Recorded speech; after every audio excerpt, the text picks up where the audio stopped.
అసలు విగ్రహంలోనూ లేదు, ఏమీ లేదు. విగ్రహం దగ్గర పెట్టిన దాంట్లోనూ ఏమీ లేదు.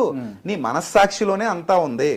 ఒకవేళ ఎవరైనా నీ దగ్గరకు వచ్చి నీకు ప్రేమగా ఏదైనా ఇస్తే అది తీసుకుని తిను.